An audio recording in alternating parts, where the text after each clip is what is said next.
Mahlzeit, this piece is what we're going to create and talk about. It wasn't supposed to be a pretty piece, it was supposed to help me get out of the hole. I used some fun colors, which dried pretty dark, but I'll show you close up in the end. Pretty cool cells in there.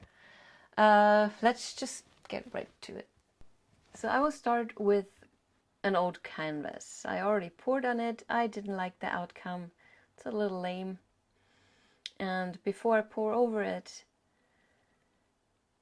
I use a 220 grit sandpaper and slightly sand the surface. So there's some bumps in there, and there's, you know, some gunk that dried in the painting, and I get rid of that way. It also gives a little bit of tooth to the painting, so the future paint on top of it will adhere better, hopefully. This is distilled water, and I wipe off the dust. Then I will tighten up the grain. It looks kind of cool, that painting. Darn. Oh well. Yeah, so I will put some water in the back to tighten up the fabric a little bit. I think that's pretty important because the weight of the paint that dried on that canvas is pretty heavy, and it sags pretty a lot.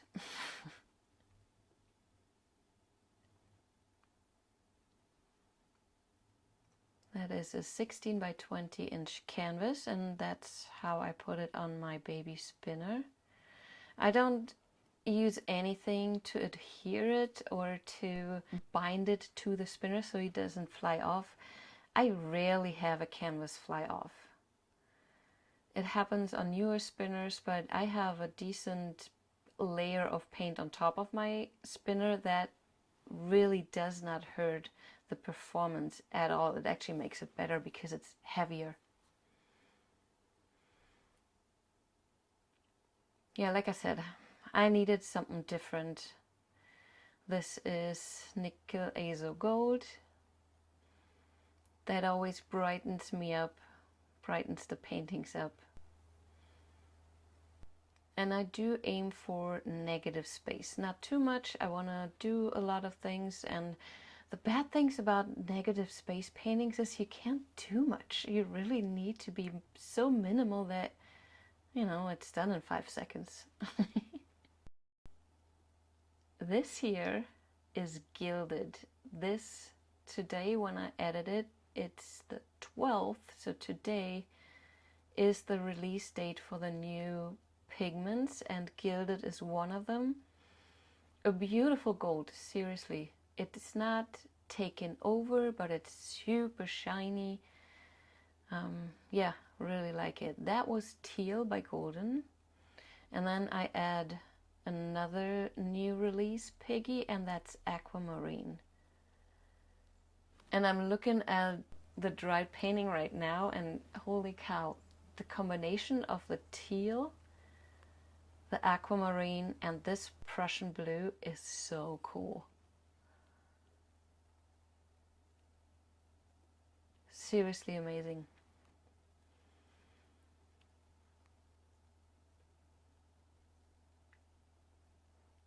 And this is my black. And now also looking at the dry painting, it might have been a little bit too much black. I'm in the state where I'm between techniques. I love the hide and reveal, but also wanna and need to do something different, just to change it up and just to keep me inspired. But it's I'm also, when I'm doing a negative space one, I miss the black, and I miss the covering and the revealing and the hiding. So yeah, that's a me problem though. That was a black Cellactivator, and this is now gold Cellactivator.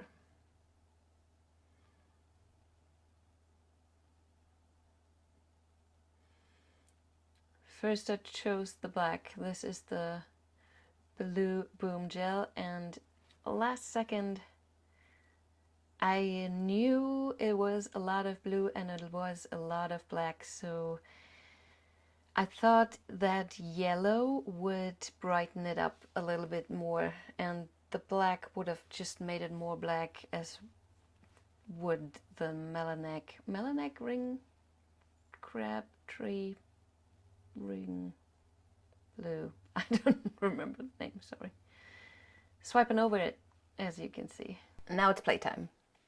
I do basically everything. I do splatter blows, I swipe, I scoop and drag, I play around, and then try to make the best out of it. And then I show you the whole thing dry.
like I said, might be a little bit too much black. Also, I would like more negative space.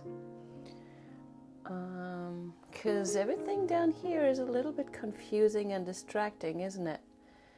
Not sure about this feathery thing there. It does look cool, but the overall composition is kind of weird. What I really like, so the yellow boom gel was a great idea, and this part here is really like popping out. You can barely see a difference between the gold Cellactivator and the Pinnacle Sand boom gel. Let me show you parts of that gilded, and you can see it right there.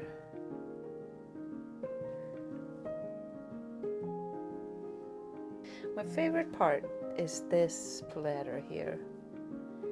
It looks so, I don't know, I love this. This whole cutout here. And then you can see the craters from the painting underneath. So that is, unless you resin or fill it or sand your painting more, you will always see those craters if you pour over a canvas. Well, what did I learn from this one? Definitely a color combination that I'm gonna try out more. And that's that glowy aquamarine, the teal, and the Prussian blue. So neat. Yep, hide and reveal coming with those colors. All right,